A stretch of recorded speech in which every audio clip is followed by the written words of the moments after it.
porque você... Já tá indo. Já tá rolando? Fazer. Tá gravando? Pronto.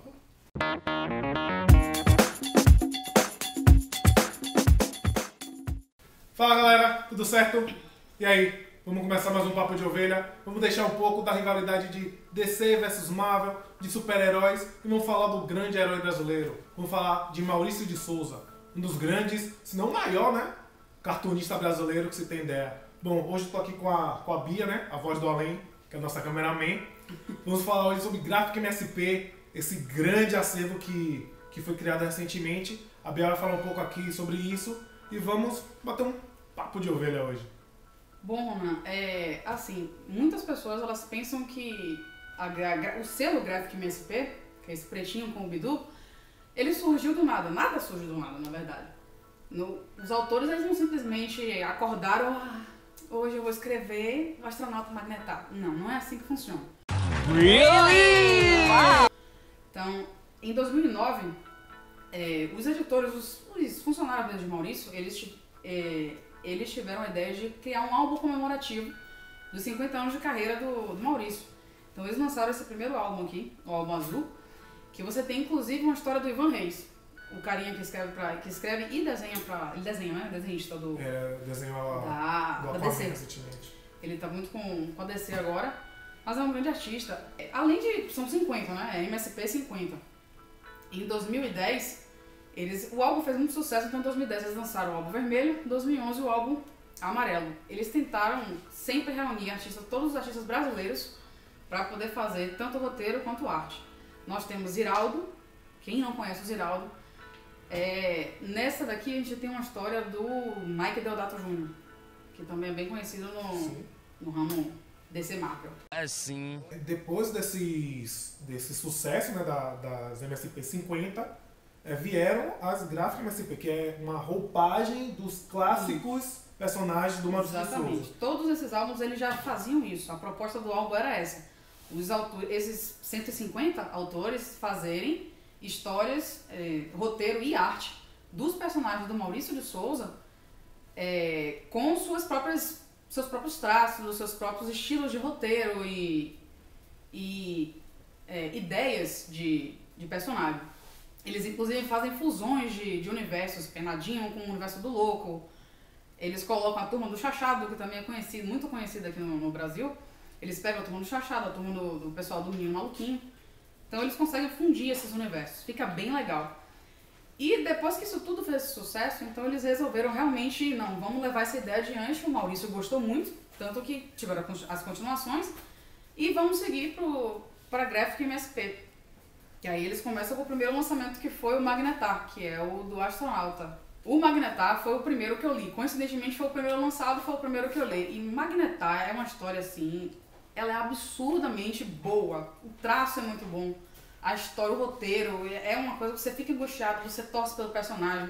Os autores eles fazem uma pesquisa científica de verdade para colocar ali no início da história, ele explica tudo bem bonitinho, para que você não precisa ser um físico para entender a história. Mas como é o astronauta, né, você se passa no universo, então ele tinha que dar algumas explicações até pelo roteiro em si. Que você leu Magnetar também, não foi? Eu li Magnetar recentemente, tardiamente, pelo... Vacilão. Mas é uma história muito boa, é uma ficção científica de fato. Eu vi o Magnetar, mas automaticamente eu vi o filme Gravidade, eu vi o Perdido em Marte e também, por que não dizer, o Interestelar, porque mostra realmente uma ficção muito coesa, muito estudada. Bem fechadinho. Muito fechado e assim, a forma que desenhou o astronauta, nossa, foi muito boa. O Danilo, esqueci o nome dele. O Danilo Beirute, ele foi muito feliz na produção, não só do roteiro, mas também do desenho, que ficou muito bom, ficou muito coeso, muito perfeito. Pra mim, em específico, tanto o Magnetar, que foi o primeiro, quanto a continuação, que o astronauta fez tanto sucesso que ele teve a continuação chamada Singularidade, que foi lançada no ano passado. Ele quebrou aquela figurinha do astronauta em forma de bolinha pra mim, porque o astronauta é o clássico quem já leu as historinhas, eu acredito que a maioria das pessoas já leram as historinhas de Maurício de Souza das revistinhas mensais. O astronauta, ele tem aquela armadura, é a característica dele, aquela armadura não, desculpa, aquela vestimenta de astronauta dele é em formato de bolinha. E a nave dele também é em forma de bola. Então, ele, como tinha que fazer uma nova roupagem, ele colocou um astronauta realmente com uma roupa de astronauta aproximada de um astronauta mesmo. E até mesmo aproximada da própria roupa do... ele conseguiu a coloração, ele modifica alguns detalhes e tal. Claro, ele não tá uma bola, mas ele tentou deixar a parte de cima, pelo menos, do capacete dele, ele colocou mais redondinho. E um resuminho rápido, que a gente não tem nem como falar muito da HQ sem jogar um spoiler.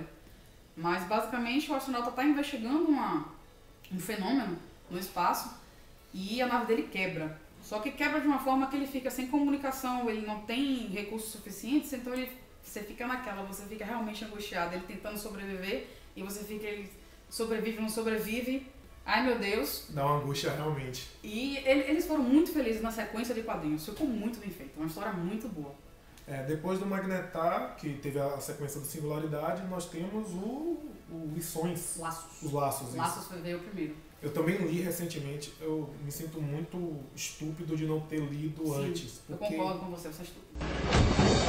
Porque é uma história, é uma roupagem adulta para personagens infantis, mas que você consegue pegar muita emoção disso.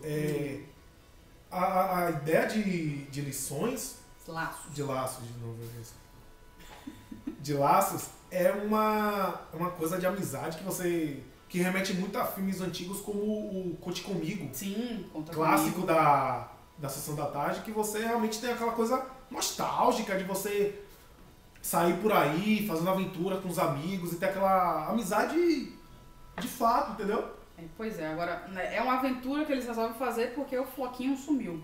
O Floquinho, o cachorrinho de Cebolinha, aquele verde, que era pra ser um Lhasa Apso, mas eu ainda tenho muitas dúvidas sobre isso. É mesmo?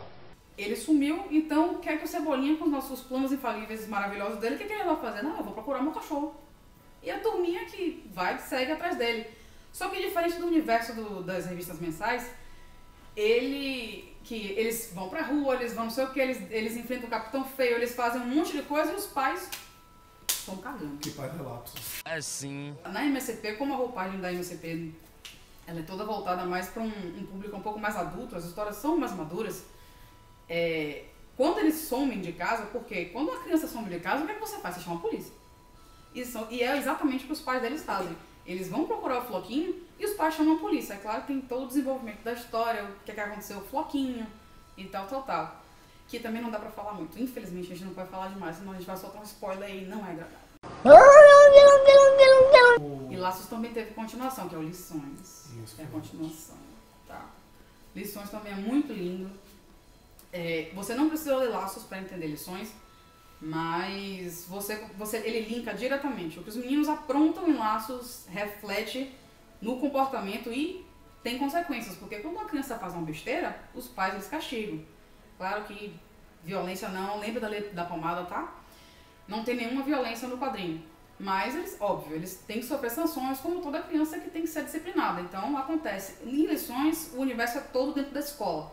O universo escolar dos meninos, que também é pouco abordado na revista em quadrinho. Eles estão abordando um pouco mais atualmente, mas que era uma coisa que todo mundo se perguntava: esses meninos não vão à escola? Eles vão à escola sim. E mostra esse universo dele dentro da escola. Depois de Laços veio o do Chico Bento, que é o Pavor Espacial. Esse quadrinho, eu me esqueci o tipo o formato do quadrinho, mas ele não tem diálogo praticamente. É uma sequência de quadrinhos em que você entende a história somente com o desenvolvimento dos quadros. E com o Pavor Espacial, como o próprio título já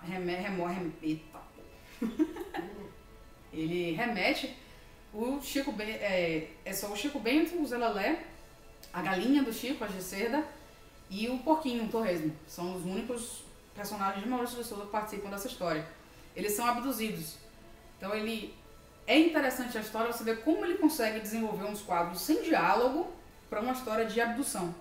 Que eu, particularmente, eu não sei como é que você conta uma história de alienígena sem diálogo. É um traço bem particular dele, do autor que me fugiu agora, mas eu sei que o Ronan vai colocar o nome dele pra mim. Vou botar aqui embaixo. Uma coisa que a Bia comentou foi sobre os personagens do Maurício de Souza. O Maurício de Souza, ele dá a bênção para toda essa parte da gráfica MSP e ele não só apoia, não só dá, pode fazer, mas como ele escreve todos os prefácios de todas as gráficas MSPs. Não é só, faça e acabou. Ele lê, ele revisa, ele sugere, ele faz tudo, ele está praticamente por trás da produção disso. E todas as que eu li mostra o desenvolvimento dos traços e a comparação do gráfico MSP e dos clássicos personagens. No final de cada encadernado da MSP Graphic, eles colocam os esboços, como é que eles chegaram naquele... Igualzinho a gente está acostumado a ver em Marvel, DC, que tem aquelas edições de luxo. Aqui eles também colocam os esboços do personagem, como é que ele chegou naquele personagem final, os tipos de capa. Por isso que muitas vezes a gente, quando vai ver o lançamento, vai sair o MSP Lições, aí eles colocam uma imagem lá, só que quando a gente vê o encadernado, a imagem é diferente, porque eles trocaram a capa por motivos diversos. Eles fazem seleção, realmente, eles mostram todas as capinhas, as capas principais, claro.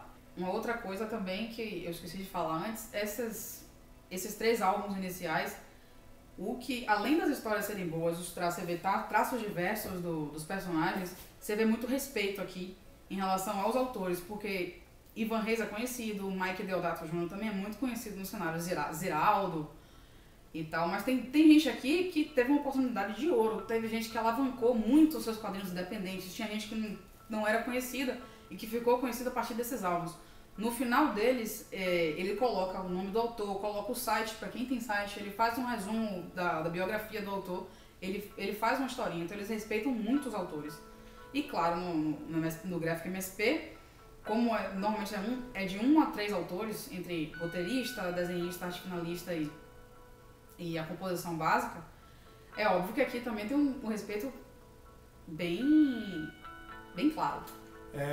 Os irmãos Cafage eu realmente não conhecia e depois de ver essas gráficas que ele escreveu, nossa, são trabalhos primorosos. Eu vi uma entrevista do Sidney Guzman, que é o editor à frente da MSP, e ele falou que eles fazem verdadeiros garimpos desses artistas. Claro que logo depois que teve o estouro e todo mundo sempre procura, mas a principal deles é procurar artistas independentes, de procurar em fanzines, ver o trabalho desses artistas e, de fato, alavancar carreiras. Porque tem gente muito boa aqui no Brasil, mas que está escondida.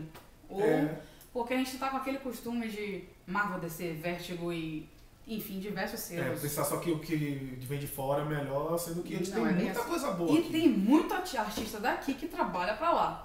Não diga! Digo! Que coisa! E depois do Chico Bento, a gente vem com o Ingá, que é do Piteco. Que foi uma também que eu fiquei surpresa, porque o Piteco não é levado, pelo menos a meus olhos de criança, leitora antiga, ele não era levado com tanta seriedade. É um roteiro bem denso, é uma história que também remete à pré-história do Brasil. O autor ele é paraibano, então ele coloca os traços da pré-história da Paraíba. Então fica muito legal também, eu recomendo, viu? Depois de Ingá, a gente vem com a história do Bidu. O Bidu, não sei se as pessoas sabem ou não, o Bidu ele foi adotado pelo Franjinha, nem sempre ele foi o cachorro do Franjinha. Então ele mostra o Bidu antes dele ser adotado pelo Franjinha, tudo que ele passa. O interessante dessa história é que, diferente das histórias do Bidu solo, o Bidu ele não fala. Ele mostra os diálogos dos animais, são um diálogo particular, eles colocam como desenhos, não é aquele diálogo falado realmente. Isso ficou muito legal. Depois do Bidu, a gente vem com o Penadinho. Eu li essa. Que viadão bonito, hein? O Penadinho é uma história muito bonita, é uma história de amor, que é interessante você colocar uma história de amor, porque os personagens do Penadinho estão todos mortos. Então você tem um amor na morte. O amor mata. A história ela se passa com o Penadinho, que ele nunca disse ele nunca se declarou de verdade pra Alminha, que é a namorada dele nos quadrinhos, mas nessa história ele nunca se declarou pra Alminha. Só que ele recebe a notícia de que a Alminha vai reencarnar. E ele vai naquela busca de dizer pra ela que ama ela antes que ela reencarne e ele perca essa oportunidade. E ele passa por diversas coisas, inclusive essa história, não poderia deixar de ser, ela tem um tom bem macabro, tem umas coisas bem pesadas, em termos de sobrenatural e tal, tem umas coisas inclusive baseadas em fatos reais, uma parte de um personagem particular é baseado em fatos reais. E a arte, eu não sei, o efeito que eles colocam no penadinho e na alminha de alma, gente, aquele efeito é tão bonito, tão bonito. Bom, o penadinho é uma arte bem particular. Todas as artes são muito bonitas, agora do penadinho ela chama muita atenção, porque é aquele clima escuro e você consegue deixar aquilo bonito. O gráfico do penadinho é muito bom, os traços, e tem alguns momentos que você vê o penadinho bem macabro, com os olhos negros e bem raivoso, que dá um tom de terror ótimo, muito bom. Depois do penadinho a gente teve a singularidade, que a gente já comentou, e aí a gente vem com a Turma da Mata. A Turma da Mata, minha opinião, tá? Pra deixar claro que não foi ninguém que falou isso, eu estou dizendo, foi a história que mais ela se distanciou completamente dos quadrinhos. A essência dos personagens, ela tá totalmente modificada. Você vê um Jotalhão diferente do quadrinho, você vê uma Rita Najura diferente dos quadrinhos. O Coelho Caolho, o Raposão, eles criaram um clima de guerra mesmo no quadrinho. A história é uma ambientação completamente diferente, é um quadrinho muito diferente que ficou muito bom. Eu enxerguei, não sei se também foi muita vontade da minha parte, eu enxerguei uma pontinha assim de tipo, dá pra gente fazer uma continuação? Espero que faça, porque ficou muito bom. Muito, muito bom. Particularmente a Rita Najura foi assim, ó, cerejinha do bolo, muito boa. Do próximo agora é o Louco. Que foi o último lançamento em dezembro do ano passado. Fuga. Essa é uma história particular. O roteiro dela, como o personagem principal é o Louco, a história você não pode tentar levar ela como uma história comum. Você não pode chegar aqui, início, meio e fim. Isso aqui liga com isso, que liga com aquilo. Não, muitas vezes o autor, ele foi brilhante nessa parte, porque você não sabe se aquilo aconteceu, você não sabe o que é passado, o que é presente, o que é futuro, o que é lembrança, o que é realidade. O que é devaneio. O que é devaneio. Você não sabe em que momento você se encontra. Existe uma história? Claro que existe. Você consegue identificar qual é o roteiro central da história, mas você não sabe até que ponto aquilo ali é verdade ou não. E daí, foi o último lançamento de 2015, aí a gente tem a margem para esse ano. Esse ano estão previstas, tem 4 MSP previstas, 2 com data realmente prevista, data não, mês de lançamento, que é o Papa Capim, que vai ser a primeira graphic MSP de terror, ela está prevista para abril. E o que todo mundo quer, que todo nerd gosta de uma trilogia, o 3º volume do Astronauta, que está previsto para dezembro. Tem a Mônica solo, somente uma historinha da Mônica, no solo, que a Bianca Pinheiro vai desenhar. Ainda não tem um mês de data de lançamento ainda. E tem o Bidu, a continuação do Bidu, que também, por enquanto, não está com data de lançamento. A gente espera muito que sejam todas as 4 esse ano. Eu vi uma entrevista do Sidney Guzman, quando perguntaram para ele sobre alguns personagens específicos se teriam essa mesma história, roupagem da Gráfica MSP. Do que perguntaram foi do Horácio. O Sidney Guzman, ele falou realmente que não dá para mexer muito no Horácio. Nunca será. Porque é um personagem favorito do Maurício de Souza. Então, é uma coisa que ele vai ter que esmiuçar muito até que possa ser utilizado, porque o Maurício de Souza, declaradamente, ele tem o Horácio como personagem favorito. Vai ser muito bom em Maria pra você conseguir convencer o Maurício a deixar o personagem dele preferido ter uma carinha nova. E até porque realmente eu não consigo ver o Horácio sem aquela cara redondinha.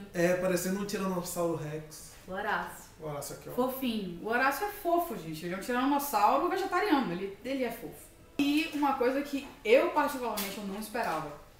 Na CCXP de 2015, foi anunciado que Laços vai virar filme, em live action. Soltaram até uma imagem oficial. Soltaram uma imagenzinha meio sombra da soltaram uma foto e soltaram um vídeo curto, rápido desse... Muito legal, tá previsto para 2017, ano só, não diz data e tal. Eles podem modificar isso, podem antecipar, podem adiar, enfim. mas está previsto para 2017.